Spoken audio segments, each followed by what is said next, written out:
Le premier système S-550 de série de la Russie est entré en service selon un rapport des médias d'État russes. Le système de défense aérienne S-550 a terminé avec succès les essais d'État. La première brigade S-550 est entrée en service de combat, a déclaré une source proche du ministère de la Défense de la Russie aux médias TASS. La source a décrit l'arme comme un système mobile de défense antimissile stratégique absolument nouveau et inégalé, ajoutant qu'il est capable de frapper des engins spatiaux, des missiles balistiques, des véhicules de rentrée et des cibles hypersoniques à des altitudes de dizaines de milliers de kilomètres. La source n'a pas précisé où le régiment de S-550 en question a été stationné. TASS a noté qu'il n'a pas été en mesure de corroborer les informations de sa source.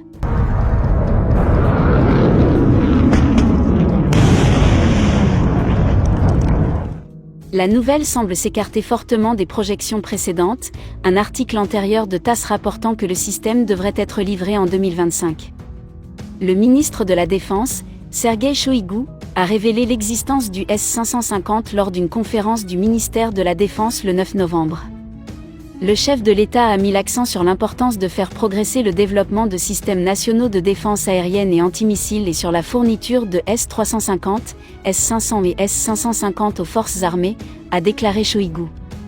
Le S-550 est une variante du système de défense antimissile russe de nouvelle génération S-500 Prometei, alors que le S-500 est principalement destiné à lutter contre les missiles de croisière avancés, les drones et les avions furtifs.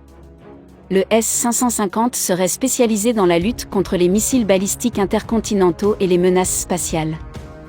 Il a été signalé en octobre que le premier régiment de S-500 était entré en service dans la région de Moscou, mais le Kremlin n'a pas confirmé publiquement les spécifications du système ni les projets liés à ses futurs déploiements. Le chef de la société technologique d'État Rostec, Sergueï Chemezov, a déclaré aux journalistes que le S-550 serait doté d'une capacité de détection des cibles et d'interception des missiles à plus longue portée. Il n'est pas clair si Chemezov faisait référence au gain de performance du S-550 par rapport au S-500 ou à l'ancien S-400. Des sources militaires russes ont précisé, sous couvert d'anonymat, que le S-550 n'est pas destiné à concurrencer directement le S-500.